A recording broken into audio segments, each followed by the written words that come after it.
Alright, so we're setting up everything for the puppet scene, and this is the wire that will be actually supporting the other wires. These supports were already here, so we're just using what was already here so we don't damage the place. And I'm just tensioning everything so that the wires of the puppet will move without being seen on the screen. It will be awesome. Hey, what's up guys, and welcome to this behind the scenes of my video clip Prisão de Sonhos, celebrating 1 year of its release. Please go watch the video clip before seeing this video. The link is somewhere in the screen. Please go see it, even if you already saw it, okay? It will be a good reminder and it will keep your memory fresh so you can understand things that I will talk about. I wasn't prepared to do something on this scale, I have to be honest. It was a learning process, but I couldn't be more happy with the final result. I couldn't be more happy with the reception it got. Thank you so much for all the amazing messages. You guys are amazing, and hopefully this video will help you understand a bit better about everything that was involved in the process and how everything came to life. Okay, so about the location per se, this is called the Verride Monastery. Sorry, I was talking with a British accent. Verride is the name of the town, the nearest town where this monastery is located.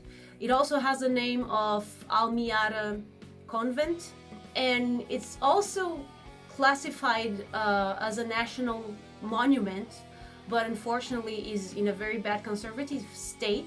It's a private building, it's a private construction, but it's open, okay, so everybody can go there. It's located very near Coimbra, about 30 kilometers away. It was built on a land that was donated to an order of the church in the 12th century, that's how old that is. And it was built with the intention of being a place used by a church order to rest and to spend the summer near Mondego River, since it's very near the river. It was used by the church till the 19th century. It wasn't built right away, it was built over the years, and you can see when you are in the location, you can see that some parts are older than others and some parts are very different from the others. So you can see it was something that it was added up over the years.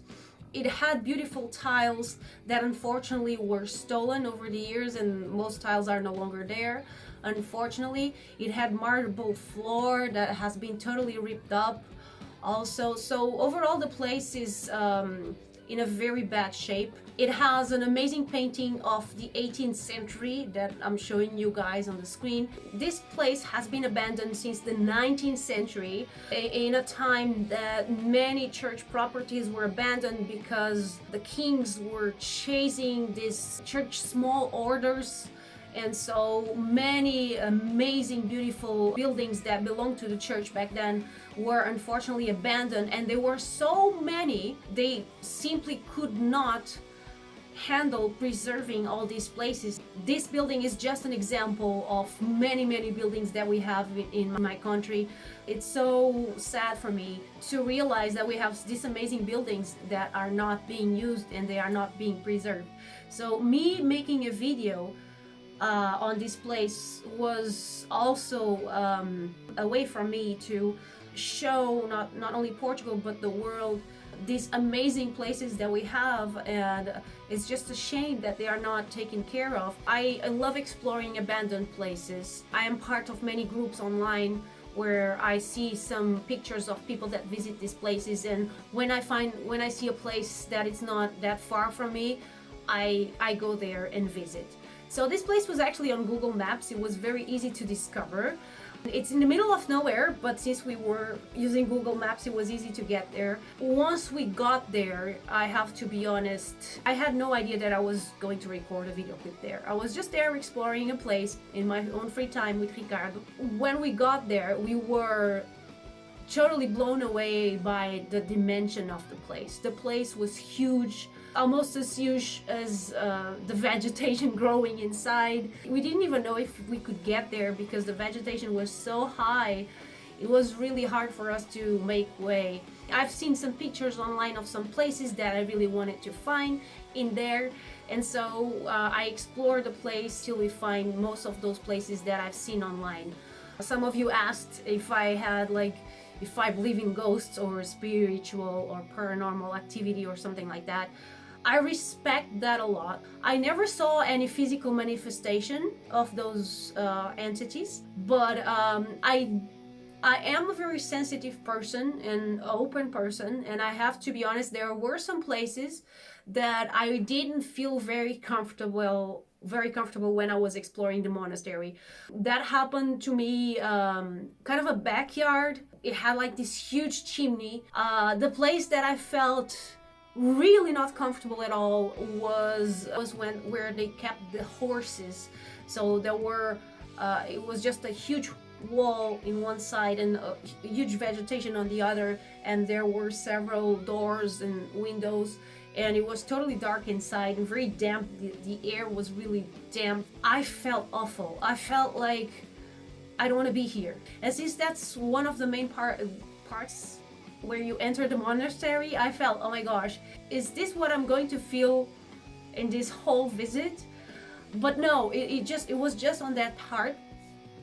And then on that backyard, right beside the church. But overall, the rest of the place was actually really heartwarming. So about the idea, and like I spoke in the previous section, I wasn't looking for a place to record a video clip, but that night I had a dream, and on that dream I was recording the video clip for Prisão de Sonhos in that place. And I dreamed specifically with the scene that in the corridor, that you can see me standing in the middle of the corridor, and there are some kind of ghosts going around on that corridor. I dreamed specifically with that scene, bringing again the question if I believe in ghosts or spirits or paranormal activity.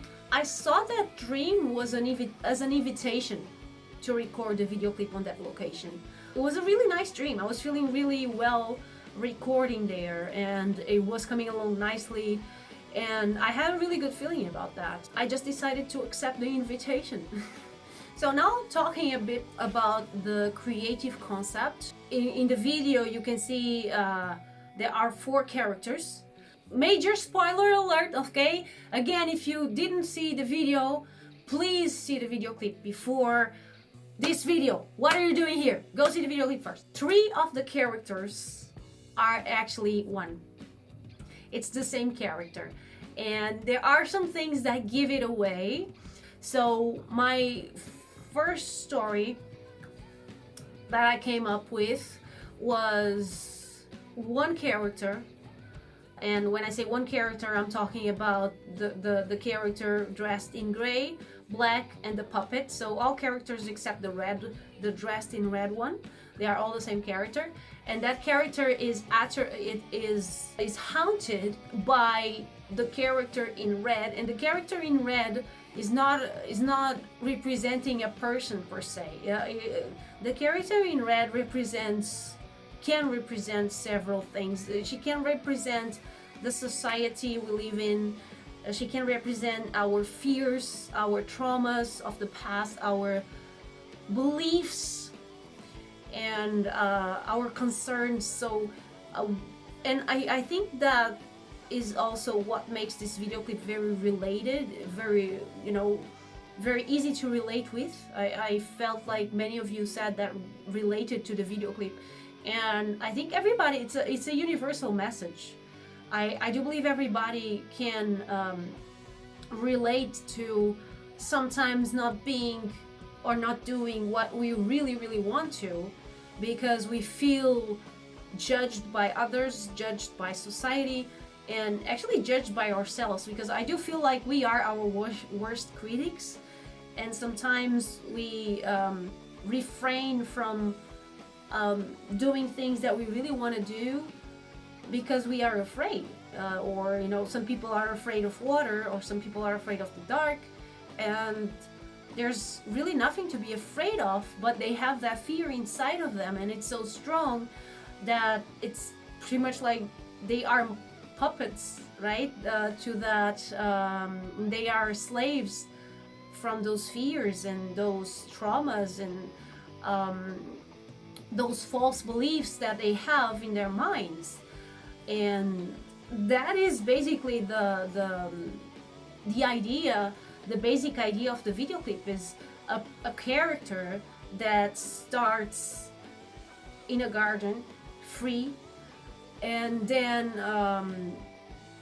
starts being afraid, starts being fearful, feels haunted by her own mind, and then she starts running. She tries to escape that fear until she finds a place that she feels it's safe from that fear, and she ends up being imprisoned in her own cage. So basically she is prisoner of her fears, of her false beliefs, of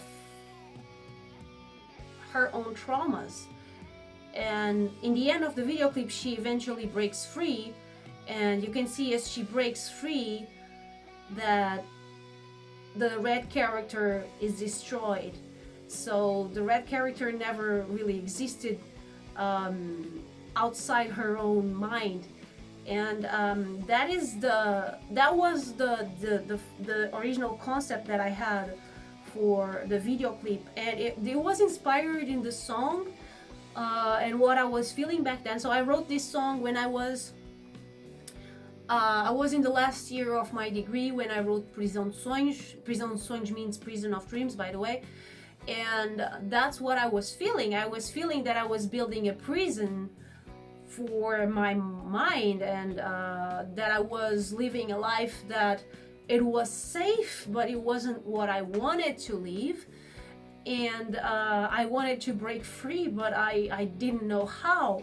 So that song has all that frustration and all that rage stored inside. It's one of my most intense songs, and it shows up on the instrumental per se and in the song per se, and I wanted the video to be very faithful to that. And you can see on the video, so the three characters, you can see it's the same character in a different period of time. So it starts with the character dressed in gray, and fun fact, she was supposed to be dressed in white, but unfortunately the dress didn't arrive on time.